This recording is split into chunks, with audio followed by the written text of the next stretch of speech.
Good evening. This is John Bailey. This is People to be Heard, the program where people who have something to say have their say. And I'm joined tonight by State Senator George Latimer, candidate for county executive. Welcome to the program. And of course, Jim Benerofe and Peter Katz. And I might say at the outset that County Executive Astorino declined to appear on this program. Okay? Well, I'm happy to be with you, John. Thank you. Peter, Jim. Well, you're very accessible, always, and we appreciate that. So, kicking things off, Peter, why don't you start? Well, we're getting very close to Election Day. Do you think there will be great interest on the part of the voters in choosing the next county executive? Well, I think it's in percentages, Peter. You you look at a 4-year cycle where in this particular cycle here in White Plains you have your mayoralty on the ballot and you have the county executive race on the ballot. That makes it a more interesting cycle than the other odd-numbered year cycle where you don't have those positions up. But it's hard to compare turnout in a year like this to last year when the presidency is on the ballot. Everybody focuses on the presidency. So I would say, given the climate, given things that have happened in Washington, D.C., there'll be a better turnout this year than the proportionate race 4 years ago. It won't reach the presidential level. And then the question will be both, have I reached, and my opponent, have we reached our base? And then how much of that independent voter in the middle is motivated to vote? And then if they're motivated, can we get them out to vote? As we get closer to Election Day, it seems as if the word corruption comes up more frequently in the dialogue between you and Astorino, the Astorino campaign, your campaign. Are we seeing, or have we seen, in your opinion, turning Westchester County government into the famous swamp that they talked about in Washington?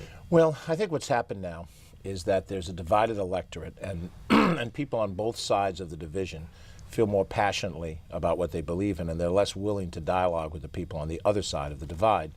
It used to be that at the county government, when I was chairman of the board, not quite 20 years ago, I appointed Republicans to chair committees. You all remember that. I was here as a chairman of the board to be interviewed. And in those situations, we had our disagreements, but we could still talk amicably. We could still go out for a cup of coffee or a beer afterwards. That's less now in the society because of these divisions.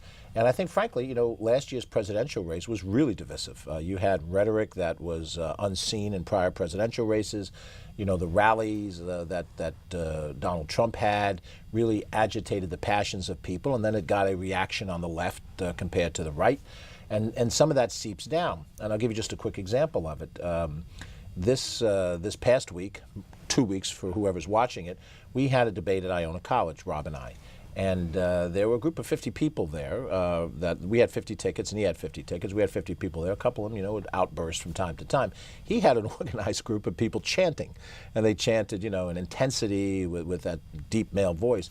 We've never had that at a debate for county executive before. It's like turning it into the theater of conflict. And I would just say one other thing on this topic. I had a primary with Ken Jenkins, who was county legislator. We competed for a longer period of time, in actual time, about 6-7 months competition. We debated 9 times.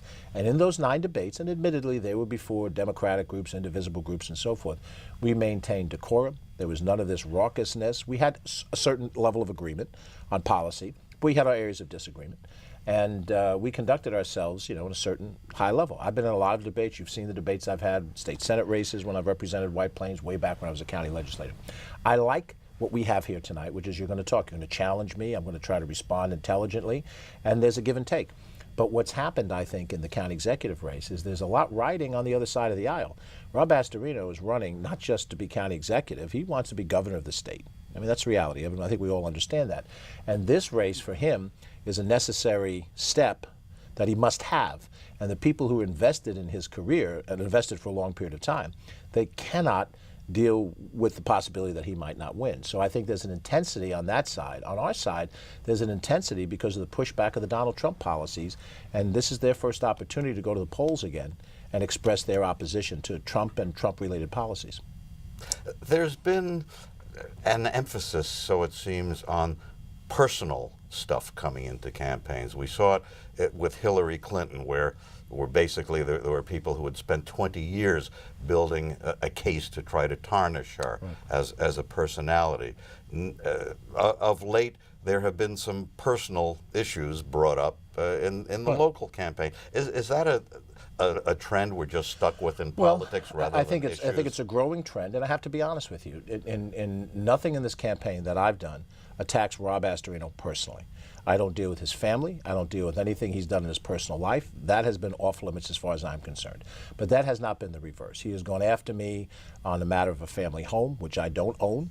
It's owned by my wife, and it's in conflict within her family. I think most people understand that when people die and there's assets, there's conflict in families over who controls the asset and how much. That's what's happened in this particular case. But he's made it personal. His spokespersons will answer any question you ask him by putting that tack on and trying to do that. And then they got into, I was in a car accident in the summertime, and most recently they have some of these ideological bloggers that pull out, what's his payment record on bills and things that don't reflect the choice of policy. What are you going to do as a county executive on the environment? What are you going to do on the budget? How are you going to handle the demoralized workforce that's going without a contract? Those are the legitimate issues we need to talk about. But he's focused on those personal things. So I think it comes down to this concept that we don't want to win an election. We want to destroy the person that we're running against as the best way to win. But in that process, you destroy democracy, because many people just get angry at the whole process and they turn it off. And that, frankly, is part of the strategy. If we reduce the electorate, the other side will win. To make it personal so people get disgusted and just yes, don't bother and just voting. don't bother voting. And it's very hard when one person goes into the mud for the other person to just stand there, play by the Marquess of Queensberry rules, while you're getting hit by a World Wrestling Federation chair over your head, Well put. And on the taxation issue, could you explain the accommodation you said that the city or I has made regarding your unpaid real estate There's no taxes? accommodation, John. None. That's the How did they accusation. That's the do that? accusation of the Astorino administration. Here's the bottom line. Let me restate it so it's clear to everybody in public. I've said the same thing for the first time this was asked. The house that my wife grew up in was the house that her mother lived in until her death in 2012. In 2010, my mother-in-law made a transaction with my wife to transfer the ownership over to her. And my mother-in-law lived in the house until she passed away. That transaction, that deed, that interaction, I was not involved in. I'm not a signatory to it. I wasn't involved in any of the discussions that made that happen. My mother-in-law passes away in 2012. My wife now has the property, and there's a challenge within the family. Now, I'm very specific about things that are public, and I'm happy to talk about any public-related things. The things that are private, the battle that's going on in our family, I treat as a private matter. But that private debate has not gone into court. It's not in probate. It is dueling banjos between lawyers. And then the assertion that another member of the family believes they own a percentage of that asset for the reasons that they state, and my wife trying to argue back and through lawyers negotiate a settlement. While that has happened, the taxes are one of a number of obligations that haven't been taken care of on the house. So what Rob has argued is that I own the house, which I don't, and that somehow I haven't paid my taxes. I co-own the house on Wainwright Street that is the primary residence, and those taxes are fully paid, and I have no arrearage in that area. But the accusation of some favoritism is not relevant, because on the house that's in dispute, the taxes that are due have accumulated, penalties and interest have accumulated. They're all part now of the amount that's obligated and due. So there's been no special arrangement. There was, because my mother-in-law was a primary house, there was a star benefit on it. That was rescinded because we told them that had to be rescinded. And she also had a veterans exemption because she actually was a member of the Waves. And that was rescinded. So over the course of time, there's been no effort to try to change the amount of money that's owed. It's clear that all of that has to be paid. And as you all know, in any of these kind of things, what do? They put a lien on the house. If ultimately the obligation isn't paid, then the house is acquired. Has Rye done and that? It's paid off. Has Rye done that? No, they haven't done that. They have not. They have not done that. They have not done anything or led you to believe it's okay when you're good for it? I think the reality is that they understand the narrative, which Rob wants to twist. The narrative is this is a dispute between families. Many times these disputes take many years to resolve. But the bottom line is that the asset is ultimately available to the city to more than take care of whatever the obligation is. There's no special treatment going on. The same would be granted to you in your house because they realize that they have a lien on it, and if the place is liquidated, they'll be satisfied for their obligations. The intent is to pay the obligations once the agreement is made between the two parties. But what this does, though, it shifts the taxes as an issue onto you and your family, right. or your wife's family, rather than on taxes as they relate to me and John and Jim and everyone else in Westchester and this County. is the problem that you just pointed out a second ago. This is the ad hominem campaign that Rob is running. Rob has been offered, as he's been offered to be here today, he's been offered to be at an annual forum at the Osborne and Rye that he didn't attend. He canceled out of a League of Women Voters debate. The only debates he's taken are ones with set audiences where he can pack the audiences. He doesn't want to have a discussion about these policies. We should talk about taxation. We should talk about what he has and hasn't done as a county executive on taxation. But the attacks, and you've seen them, you get them in your mailbox, he has a superior resources. He's raised over $4.5 million. Just this week, as we're speaking, he got $1 million from Robert Mercer, who's a well-known hedge fund billionaire, far-right, alt-right.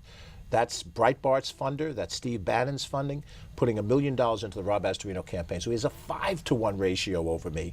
And what does he do with the money? Does he tell you what he's done in the last 8 years? That's terrific? No. He tells you about personal things that relate to me, which I've explained 100 times, but I don't have $1 million to send out the mailings to get into these things. So I think this is, back to your earlier question, this is the unfortunate direction of politics. It's about raise money, attack your opponent viciously, shrink the electorate, and just win, baby, win. And that's not good for democracy. But you say Robert Mercer is now funding Astorino's campaign. That would tie him very closely to Trump and the circle of Trump supporters, obviously, but he denies that. Well, he can deny it all he wants. And here's the bottom line. We're not talking about a donation of $1,000 or $5,000. He will have, I gather, an overall resources of $5 million. He spent quite a bit of it already. But $5 million, 20% of it came from one entity, Robert Mercer, and his alt-right. I mean, again, Breitbart. If you go and you read Breitbart, they have racist comments and they have anti-Semitic comments in there.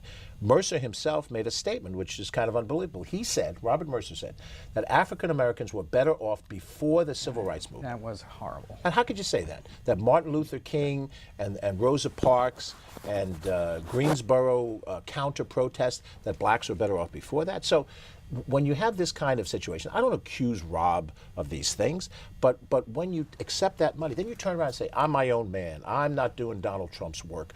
Don't attach me to Donald Trump. You're saying that because Donald Trump's unpopular right now in Westchester County. You're not saying it because the policy doesn't connect you, and now the campaign donations connect you. So I think it's a real issue for people to consider. If they want Rob to be reelected, this is what they're going to get in terms of policy and relationships. And if they want him to go on to be governor, that's what they're going to get in terms of politics and relationships. I offer something different. Now, I'm a Democrat. Have I gotten supported by Democratic entities? Yes, I have. And have I had policies that you would say, if you're a Republican, you don't support because I'm a Democrat? Yeah, that might be a legitimate point. But you don't see me going out getting a big $1 million from George Soros. You don't see me getting $1 million from some liberal PAC Save George Latimer fund, because I ain't running for governor. I'm a guy who's running for county executive because I think I can govern this county better than Rob Astorino has. I'm not part of some national movement of Democrats. Okay, so talking about taxes, now Mr. Astorino's main promise is, I haven't raised your taxes, Right. and you claim he has, but has. that's mainly been because towns that have revalued and others have also had increases because of their real estate prices. Now, what would you do to level the playing field if you became county executive? Well, let's go back to his comments about this. The first thing to be said is when he ran against Andy Spano, he had a big press conference and he made a point saying, I will cut property taxes by 20%. And if you don't remember seeing the press release, we'll be happy to share it with you. That's what he said as his promise. He gets elected and he's nowhere near a 20% cut. Now he's talking about, I will raise your taxes. If Rob said, I didn't raise the property tax levy, the general tax levy, he would be saying something accurate. But that's not what he says. He says, I kept your taxes level. And what I've said is, don't take his word for it, don't take my word for it. Go look at your taxes. Go compare your 2011 taxes to your 2016 or 17, depending what you have access to. In Greenburgh, in Scarsdale, in the city of Rye, in Mamaroneck, in a number of these communities, those taxes have gone up 10%, 20%, 30%. That was mainly because of revaluation. But don't make the claim that you kept it, because here's what you should have done. If you wanted to truly do this, you do what Andy O'Rourke tried to do. Remember 20 years ago, Andy O'Rourke tried to do a county-wide reassessment. Had there been a county-wide reassessment, for better or for worse, you wouldn't have an equalization rate apply, would you? No. Or you would have had individual communities adopt homesteading provisions which protect the commercial real estate price percentage of the tax roll from the residential tax roll. But Rob didn't touch any of those things. So it's the claim that he's made that's bogus. And when he makes the bogus claim and people don't look at their taxes, they say, oh, he kept my taxes in line. Then you find out 30% of the county had big tax increases. It's not an accurate claim. And when he makes an inaccurate claim like that, then I have to call him out on it. So you would work for a county reval? No, let me say it in my terms. Don't interpret that the opposite is the truth, because I haven't made. I'm trying to find out whether I'm you going would to give it to you, support John. I'm going to give it to you. But I have criticized what his claim is and what he should have done to honor his claim. I don't claim that I can hold taxes level. What I have said is I have no plans to increase taxes. I don't walk in saying I'm going to bang taxes up, and I've said it every chance I can, and he's misrepresented that every chance he can, because he wants the narrative in your head to be only I can keep your taxes low and Latimer's going to raise them. Latimer's not prepared to raise them, but I'll tell you what I am going to do, and this is what any smart executive would do. You gentlemen understand these things. I bring in the state controller to do a full audit of Westchester County within the first month, if he'll do it that quickly, to show exactly what our financial health is. We already had a report from the controller, I'm sure you saw it, about 2 months ago, maybe a little more than that, in which he did the fiscal stress of all of the 57 counties. And out of 57 counties, the most fiscally sound to the least fiscally sound, we were 53, only 4 up from the bottom. And that's the same reason why Moody's lowered our bond rating, because we don't have liquidity, and we also have structural deficits, and that's why we talk about the airport. The airport plan, $15 million payment from this airport company is what he wanted to do a year ago, no bid contract. That plugged a $13.5 million hole that he had in the budget. That's not good fiscal management. So before I make a commitment for anything on taxes or anything else, I want to know what's our status. That's what a prudent person does. Well, going into it, I mean, do you think there's room to trim things, such as in doing contracts? No, because I think, first of all, he's cut the county government down to the bone. Let's be honest. You're 14 police officers down off of what you should have. That means that the police, they're covering one park and they don't have enough people to cover the other park. He's decimated the planning department. He's decimated labs and research. He's decimated the DPW. It's not trimming that gets you there. It's revenue that gets you there, but it doesn't have to be property tax revenue. And let me give you examples of what it could be. First of all, state aid. He has been at war with Governor Cuomo because he runs against him. He does not have good relationships with the rest of the state legislature. I have good relationships on both sides of the aisle in both houses. I intend to get more state aid, categorically, if not, discretionary, to help fund the budget. Number 2, I intend for us to restructure the way we have our debt, lower the debt service, prioritize those projects that must be done, and make sure we do those projects, and then be realistic about what can be done in future years so we don't have as high a debt service as we have. I've also said that what I want to do is be robust about shared service. I think Rob just did a pass-through on the shared service effort, didn't really try. Suffolk County came up with a plan that saves $37 million over 2 years. We came up with a plan that saves $1.2 million a year. That's absurd. That's like not even trying. And if you can find those economies, now the economy may not be at the county level, it may be that the municipal budget goes down because you're going to regionalize a function or cooperative function. But if it's a net result of negative to your tax bill, then that's a positive. I also think we can aggressively raise the bus ridership on Beeline buses and get more fare box in. That's not raising a tax. That's not raising the rate. That's marketing those lines so that more people get on those buses. And I can give you examples. I know we're running out of time. I can give you more examples of how on one route there's an energy and on another route there's nothing. And we're not doing enough to raise that. And then I also think we have to get opioid money reimbursement because of the opioid money. Speaking of medicine, yes. Would you authorize Westchester County to make up the difference in local hospital, Medicare, Medicaid shortfalls looming from Trump administration changes? I don't think the county has the money to be able to do that. I see. I understand that the medical center and there may be primary care hospitals that will fall short of that, but the county will not have enough money to backfill what's lost. I think if the Trump budget goes through, the $54 billion of cuts and how it plays out, we're all going to be in a different fiscal situation. So what I've said to you about where we're going to be, it's predicated on sort of a level playing field. If those cuts come through, which is what he's talking about, if they cut the tax deductibility of your state and local taxes, everybody's going to have a big tax increase, and you can thank Donald Trump and the GOP Congress for that before you get to base zero. You'll try to blame it on the Democrats, but the bottom line is that's his philosophy that he's driving through the system. And so, John, the problem being, how am I, if I'm head of the county government, how am I going to help a hospital when we're going to have big cuts in our revenues from the feds? What about immigration? Has Astorino been fair? He seemed to be reaching out to help immigrants. I don't buy his effort. Andy Spano had an executive order in place. The Board of Legislators wanted to strengthen that.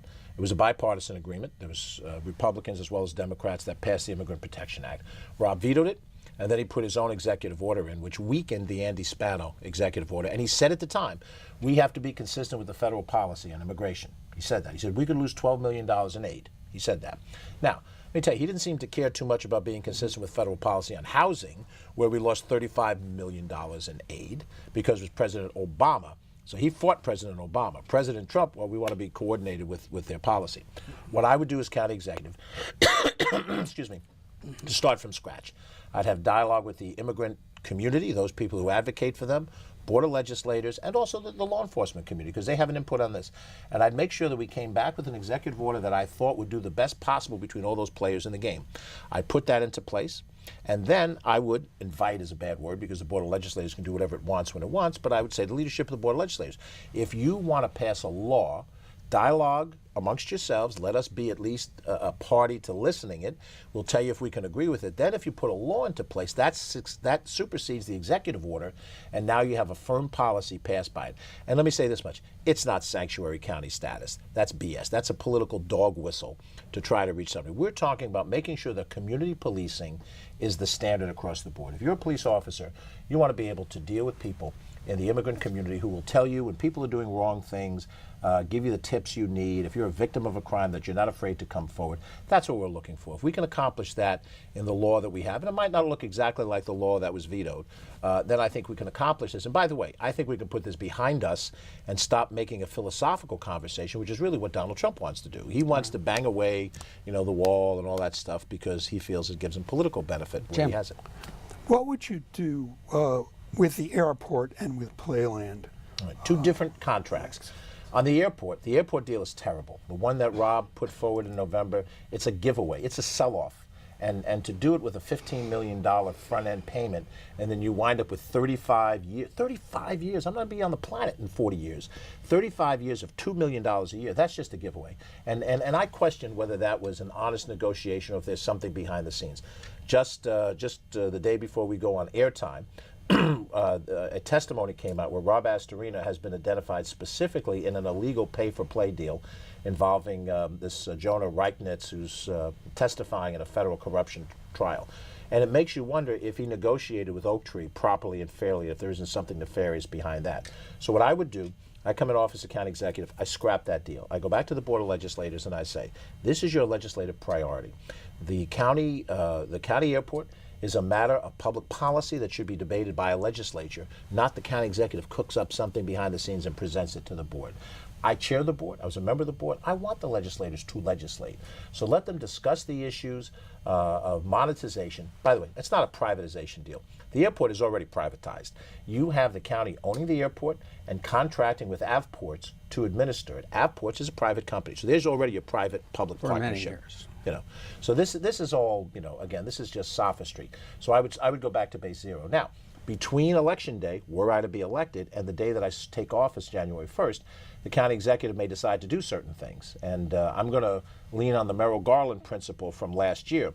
The Republican Senate in the United States would not consider Barack Obama's candidate for Supreme Court. They said, this is the last year of your term. We're not going to give you the chance to put somebody in office for 40 years. Okay, if you believe that philosophy, then I'm going to object strenuously to any decision you make for 40 years that comes in the last 2 months of your term if you've been defeated at the polls. And do you know whether standard amusements is really going to go ahead with Playland? I don't know. John, as we sit here today, Rob Astorino has moved the deadline for a significant capital payment on the Playland. I forget the exact number, but it's multiple millions of dollars that Standard Amusements has to pay as part of the contractual agreement. I think they moved the deadline to December 31st. The Playland deal is a little more amorphous to me, and what I'm going to do, since I'm not a real estate lawyer by profession, the airport deal is so obviously on the surface out of whack, but the Playland deal is a little more complicated. So if I'm elected, I'm going to do a deep dive into it, have somebody who has the expertise to do it, and since that contract is already signed, the airport is not. If the contract is already signed, I'm going to have to honor it. But if there's any breach in contract, if Standard doesn't make the payments that they're agreed upon, then I'm going to go back to the drawing board with it. I personally believe that the estimation of the problems at Playland have been overrated because Rob has a purposeful desire to sell it off, just as he does at the airport. That's his philosophy. I think right now you're running about 500 to 600,000 people, visitors to Playland. That park will function at 800,000 visitors and will break even to produce a profit. And I think what's really been missing at Playland, modernization a little bit, no fancy rides, no big investment in rides, good marketing. It's lower a day prices. park. Well, prices structured into whatever the new marketing deal is. And I think you can get the 800,000 people through there. That I think gives you, break even and profit. Okay, minute to go. Wow. Fast. Minutes to go. Do you have a final comment? What's your final message to voters before they go to the polls? Well, look, I think you've had 8 years of Rob Astorino. You have a status quo. You know what it is that he's done. You know what he's going to continue to do. He's going to continue to cut staff in the county government. He's going to continue to reduce the services of county government. And if you don't use the services, then you're not going to feel any pain or pressure. But when he closes a shelter, and those homeless people, or the people with mental illnesses, wind up on the streets of White Plains residents are picking up the cost of that. Even if it doesn't show up in your county tax bill, it shows up in your city tax bill. That's how he has cut the budget over this period of time. I intend to be rational, and I intend to show the same bipartisan spirit that I showed 20 years ago when I chaired the Board of Legislators. And I think that's a different direction for the county. And I think you've seen his 8 years. I think it's time to move in a different direction. And I think I offer you, given my experience in business, my experience in government, the right balance of attributes to run this county for 4 years. And at the end of 4 years, if you don't like that, you can get yourself, another choice. Yeah. George Latimer, State Senator George Latimer, running for county executive. You have been heard. Thank you, John. John Bailey, Jim Benerofe, Peter Katz. Good night for People to be Heard.